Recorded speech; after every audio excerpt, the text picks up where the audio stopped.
Oke, Assalamualaikum warahmatullahi wabarakatuh. Alhamdulillahirrabbilalamin. Allahumma sholli ala sayyidina Muhammad wa ala ali sayyidina Muhammad. Oke, sekarang kita berada pada pertemuan 13.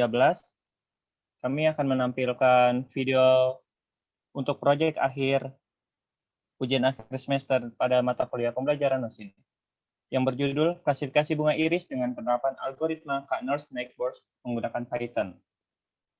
Next. Oke, anggota kelompok kami terdiri dari Muhammad Fauzan, saya sendiri, ada Tiara Cisabila, ada Bayu Sugesti, ada Isni Nur Karimah, dan ada Aldianto. Next.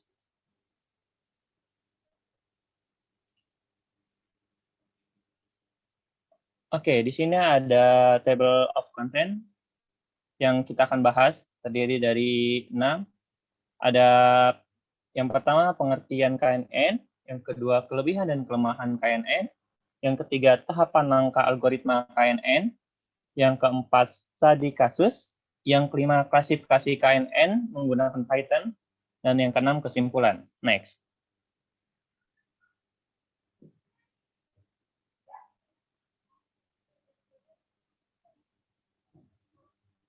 Oke, pengertian KNN atau Kantner-Snecke-Bors.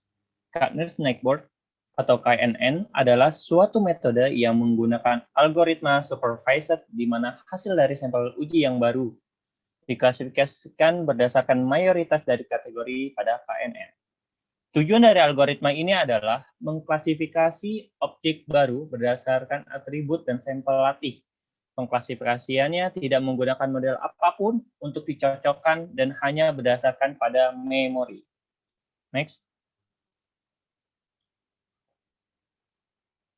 Pada algoritma metode KNN sangatlah sederhana, bekerja dengan berdasarkan pada jarak terpendek dari sampel uji ke sampel latih untuk menentukan KNN-nya.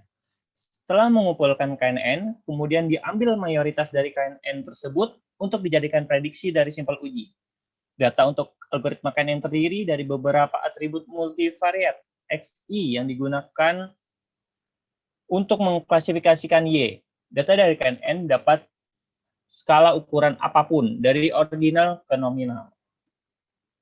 Next. Pada algoritma metode KNN sangatlah sederhana, bekerja berdasarkan jarak terpendek dari query instance ke training sample untuk menentukan KNN-nya. Training sampel diproyeksikan ke ruangan berdimensi banyak, di mana masing-masing dimensi mempresentasikan fitur dari data. Ruang ini dibagi menjadi bagian-bagian berdasarkan klasifikasi training sampel. Sebuah titik pada ruang ini ditandai kelas C. Jika kelas C merupakan klasifikasi yang paling banyak ditemui pada buah tetangga terdekat dari titik tersebut, maka dekat atau jauhnya tetangga biasanya dihitung berdasarkan equivalence distance. Oke, terima kasih. Selanjutnya akan dijelaskan oleh teman saya yang bernama Tiara Cisabila. Kepada saudari Tiara Cisabila, dipersilakan.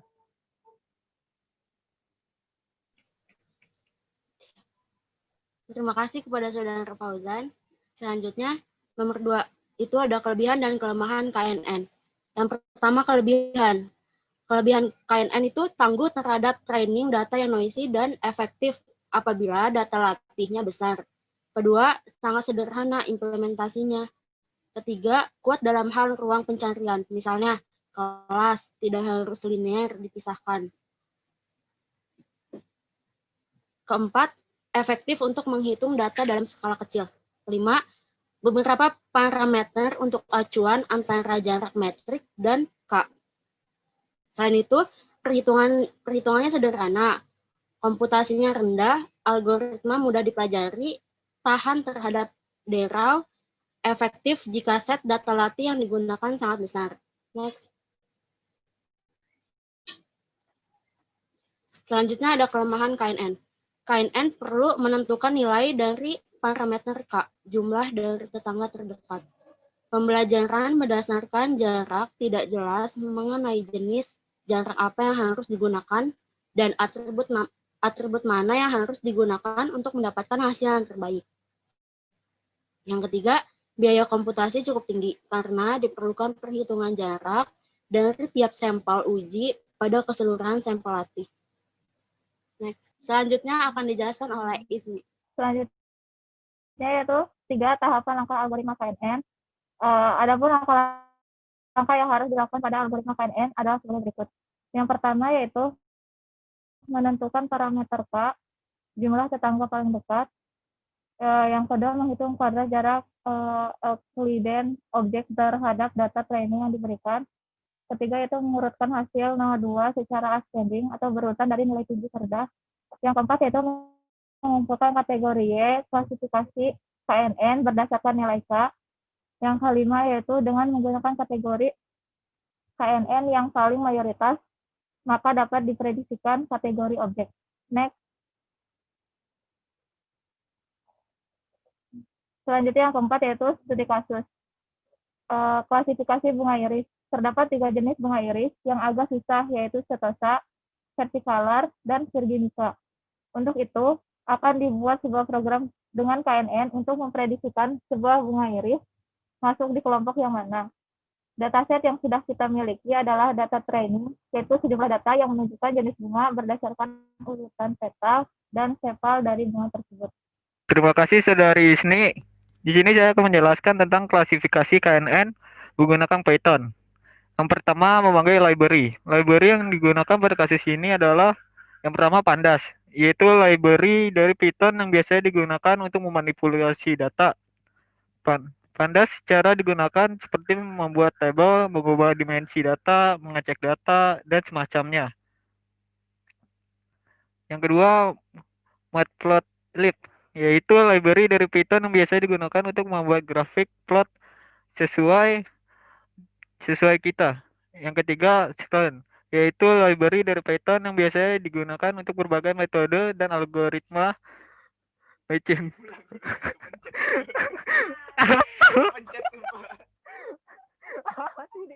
Apa sih ini?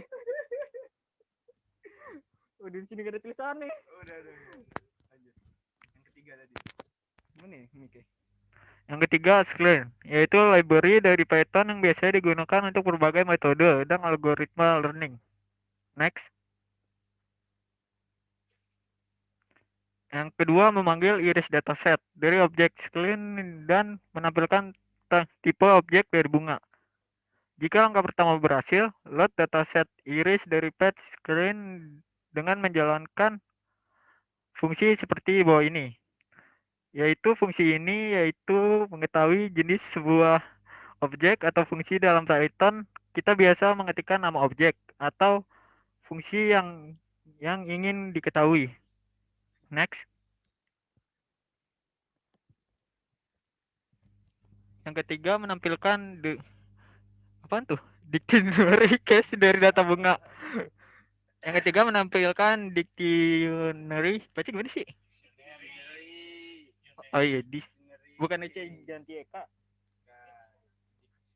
Yang ketiga, menampilkan dictionary case dari data bunga.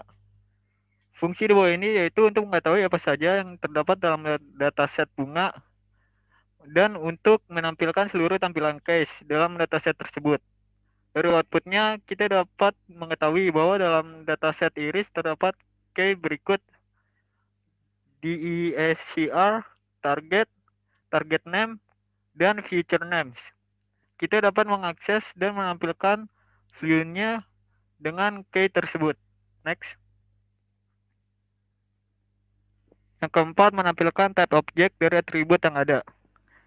Yang pertama, untuk melakukan pengecekan type pada array menggunakan fungsi type.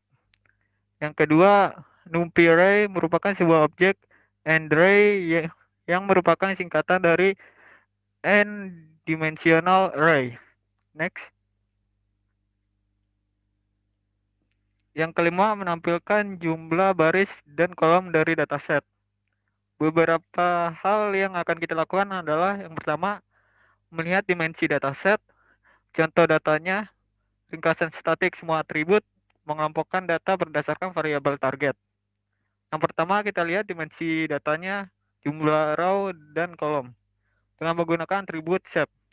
Selanjutnya akan dijelaskan oleh teman saya Aldi.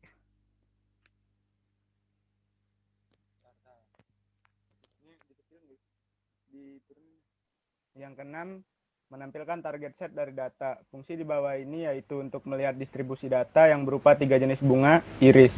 Terlihat bahwa ada 3 jenis bunga. Yang pertama Sentosa, Versicolor, dan Virginica. Next. Yang ketujuh, mencetak 5 data pertama dari data frame. Setiap atribut disimpan di elemen data dan kelas atau spesies di elemen target. Kedua, bertipe numerik. Selanjutnya kita akan menggunakan fungsi head. Dari sini akan terlihat dataset kita memiliki 4 atribut numerik. 4 atribut numerik tersebut yaitu sepal length, sepal width, petal length, dan petal width. Next. 8. Memanggil KNN classifier. Selanjutnya yaitu proses training. Kamu akan menggunakan nilai konstanta K sama dengan 6 seperti di bawah ini. Terlihat seperti di SSN di PPT tersebut. Next. 9. Data yang akan diprediksi. Setelah selesai training, kamu akan memprediksi sesuai angka yang diambil dari data apakah dia termasuk ke dalam kelas Sentosa, Versicolor, atau Virginica. Dengan ketentuan apabila hasil 0 adalah Sentosa, hasilnya 1 adalah Versicolor, dan hasilnya 2 adalah Virginica. Next. 10 hasil prediksi. Kita akan memasukkan data. Data selanjutnya akan diprediksi apakah jenis bunga Sentosa, Versicolor, atau Virginica. Dengan data sepal length, sepal width, petal length, dan petal width. Next. Kemudian masuk ke kesimpulan. Yang pertama, implementasi bunga iris dengan metode KNN atau K-nearest neighbor menggunakan Jupyter Notebook. 2. Dengan metode KNN ini kita dapat mengetahui jenis bunga dari database, dari dataset yang sudah kita miliki, yaitu data training, yaitu sejumlah data yang menunjukkan jenis bunga berdasarkan urutan petal dan sepal dari bunga tersebut. Udah langsung ngomong lagi. Oke, next. Oke, terima kasih atas teman-teman yang telah menjelaskan.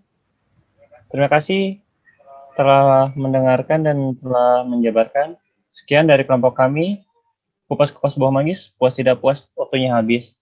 Apabila ada jarum patah, jangan simpan di dalam peti. Kalau ada kata-kata saya yang salah, jangan simpan di dalam hati. Wassalamualaikum warahmatullahi wabarakatuh.